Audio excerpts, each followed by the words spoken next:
Ini kenapa kita mendengar atau paling tidak membaca komentar-komentar dan juga melihat video-video ketika Rocky Gerung itu ngomentarin perpolitikan dalam negeri setelah Prabowo dilantik itu kok nggak segarang dulu. Ini ada apa, Bung Rocky? Kok jadi kalem itu kenapa? Ya, biasanya kan bajingan-bajingan tololnya itu minim seminggu sekali dikeluarkan lah ya toh. Bung Rocky itu kalau nggak ngomongin bajingan tolol seminggu, aduh meriang pak.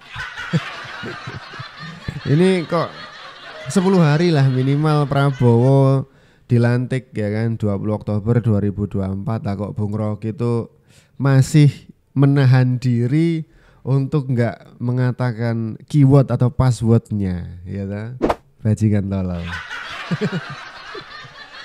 Tapi kalau kritik-kritik ya kita denger lah.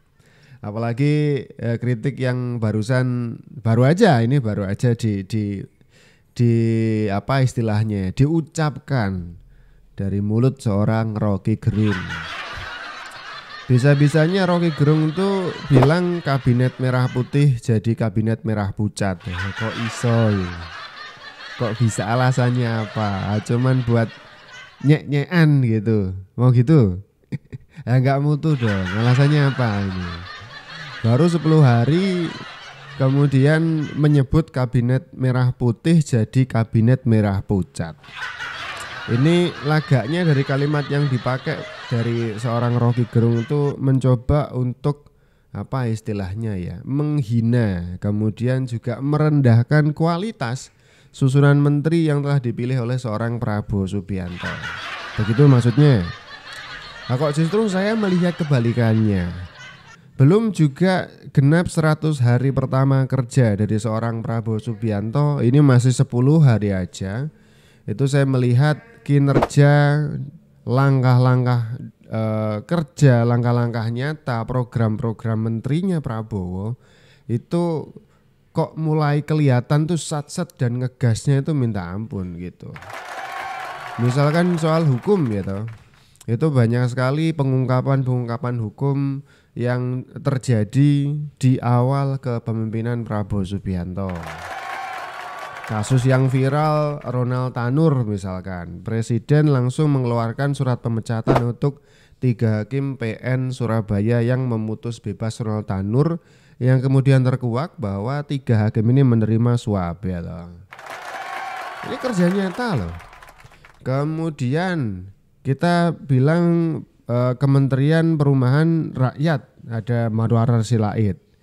Ini kemudian Marwar ini punya program untuk bangun 3 juta rumah untuk rakyat. Langsung dibahas sama DPR, Komisi 5 ya loh.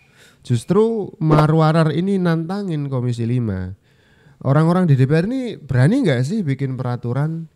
Itu tanah-tanah yang disita dari para koruptor bisa nggak dikasih ke pemerintah? Bisa nggak dikasih ke kementerian saya yang ngurusin soal perumahan rakyat? Nanti kalau dikasih saya bakal dikelola untuk dibikin perumahan yang kemudian harganya terjangkau untuk masyarakat yang daya beli rumahnya itu masih rendah atau mungkin nggak punya dana, nggak punya duit untuk beli rumah. Ini kan saset ya toh. Atau kita bahas lagi Kementerian Luar Negeri, Menteri Luar Negeri Sugiono. Ini orang kepercayaan dari seorang Prabowo Subianto. Itu baru juga dilantik, Menteri Luar Negeri Sugiono itu sudah ketemu Putin. Sudah presentasi di depan atau Xi Jinping ya. Sudah ketemu dan presentasi di depan BRICS. Jadi ini orang-orang penting dari negara-negara yang kemudian pengen bikin koalisi antar negara yang berbeda, negara-negara kuat ngumpul semuanya di situ. Sudah melakukan kunjungan-kunjungan yang memang ini terlalu satset kalau kayak begini caranya. Ini kok tidak persis seperti apa yang dikritik oleh seorang Rocky Gerung. Kabinet merah putih jadi kabinet merah pucat. Kok iso? bahwa Mendes itu melakukan blunder dengan bikin undangan tahlilan dengan kop kementerian dan tanda tangan menteri desa, itu kan sudah ditegur ya toh. Itu lucu, saya sepakat itu ditegur. Itu kan langsung Seskap Mas Teddy ya toh, itu kan langsung melakukan teguran. Dan itu berlaku untuk semua menteri bahwa alat kementerian tidak boleh dipakai untuk hal-hal sembarangan. Selain juga menjaga alat kelengkapan atau alat kementerian seperti kop, seperti identitas kementerian, itu juga Mayor Teddy berpesan untuk menjaga website kementerian untuk dijaga baik-baik, jangan sampai kehack. Orang kita itu sok cerdas, sok apa istilahnya sok kuat gitu, tiba-tiba Facebooknya kehack, ya kan? PDN aja kehack, itu kan pusat data nasional, urusannya Kominfo kok gampang dihack gitu loh. Nah, kalau itu sudah ditegur, langsung disikat. Apa dari kejadian yang sepele itu kemudian Rocky Gerung tiba-tiba memutuskan untuk menyimpulkan bahwa kabinet merah putih jadi kabinet merah pucat. Nah, terlalu gegabah lah. Masih juga 10 hari. Apalagi Rocky Gerung punya tuduhan baru karena menyebut kabinet merah putih jadi kabinet merah pucat. Ini prediksi Rocky Gerung bakal ada reshuffle dari Prabowo dalam waktu dekat. Ini loh. Komentator itu kalau kekurangan bahan komen ya nyari-nyari. Saking nggak ketemunya bahan, ya dibikin. Kok ngerti, kok tahu Prabowo itu bakal bikin reshuffle dari para menterinya. Taunya dari mana? Rocky Gerung itu masuk istana aja kayaknya kok belum pernah. Atau saya nggak tahu. Nah, coba kita cari data nanti ya. Rocky Gerung pernah nggak sih masuk istana presiden? Nah, kalau misalnya belum pernah, kok bisa-bisanya bilang bakal ada reshuffle dari kementeriannya Prabowo dalam waktu dekat. Ya tadi, komentator tuh kalau kekurangan bahan ya bikin komentar yang asal-asalan begini. Nah, tapi ini terlalu kalem lah untuk kelasnya Rocky Gerung, ini terlalu kalem. Kayak Pak Jokowi kemarin loh, Bang Rocky. Bung Rocky itu setiap komentar tuh pasti ada kata dungunya, ada kata bajingannya, ada kata tololnya, gitu loh.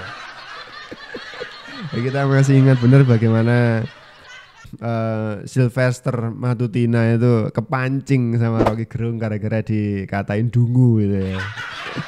Sampai mau diremet-remet Bung Rocky waktu itu.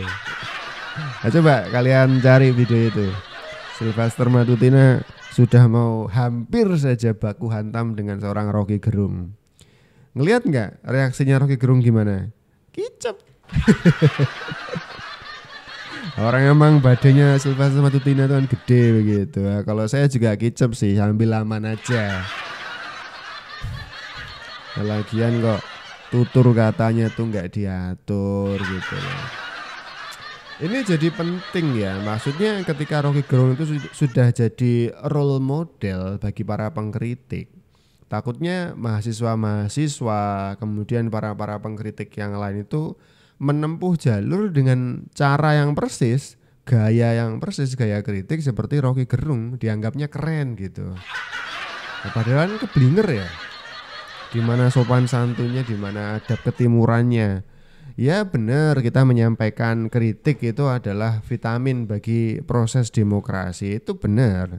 Nah, tapi kemudian ketika menyampaikan kritik itu dengan cara yang enggak santun, enggak sesuai dengan adab ketimuran, nah kita kan kehilangan jati diri bangsa tuh. Niatnya mau keren-kerenan, nah ternyata bilang bangsat, guys, enggak masuk lah, enggak masuk sama sekali. Ya kan kebukti, kemudian ada kasus di mana Badan Eksekutif Mahasiswa FISIP Universitas Airlangga ini kan niru-niru pilihan kata, gaya kritik, kemudian apalagi ya, sensasi-sensasi yang biasa diperbuat oleh seorang Rocky Gerung, ya toh? Akhirnya BEM UNER itu bikin sebuah karangan bunga walaupun telat ya.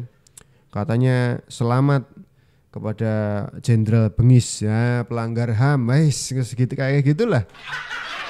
Apalagi yang paling kejam tuh di akhir ditulisi dari Mulyono, bajingan apa gitu, nggak masuk. Nah, kalau benar itu diucapkan oleh seorang mahasiswa ya seharusnya menunjukkan betapa literasinya mahasiswa itu tinggi. Makin berisi ilmu seseorang kan makin santun dia. Nah kalau diukur dari kesantunan, kata-kata bajingan tuh kok nggak ada santun-santunnya gitu ya kan? Sepakat kan? Ya gara-gara siapa ya? Gara-gara ada yang nyontoin Rocky Gerung gitu. Itu makanya saya bilang kadang-kadang ada bahayanya ini seorang Rocky Gerung tuh kalau ngomong yang nggak pakai filter kayak begini tuh ditiruin sama anak kecil, kasihan gitu. Bajingan, tolol, apalagi dungu ya. Meskipun ketika benar-benar di apa istilahnya ya, didudukan coba ngomong sekali lagi maksudnya apa, itu pasti ngeles bilangnya saya mengkritik institusi presiden tapi saya tidak mengkritik personalnya. Pasti begitu, nyari aman. Nah, tapi kalau nggak ditodong begitu pasti itu nggak ada filter-filternya ngomongnya. Nah kemudian ngomongin soal kabinetnya Pak Prabowo yang dikomentari oleh seorang Rocky Gerung. Di umur kepemimpinan Pak Prabowo yang sudah berjalan sekitar 10 hari lebih ini, kok masih ada narasi seorang Rocky Gerung yang mengatakan kabinet dari Prabowo Subianto, kabinet merah putih ini, kabinet yang diremot oleh Jokowi. Ini apa ini, ada remote-remotenya? Nah di kita TV ada remote-nya ya kan. Kabinet dari Prabowo diremot oleh Jokowi. Ini alasannya dangkal. Seorang Rocky Gerung tuh menyebut kabinet Prabowo diremot Jokowi itu karena alasannya aparat-aparatnya Jokowi masih ada di kabinetnya Prabowo. Nah justru kalau dibedol semuanya, diganti semuanya kan nggak cocok sama semangat yang Pak Prabowo usung.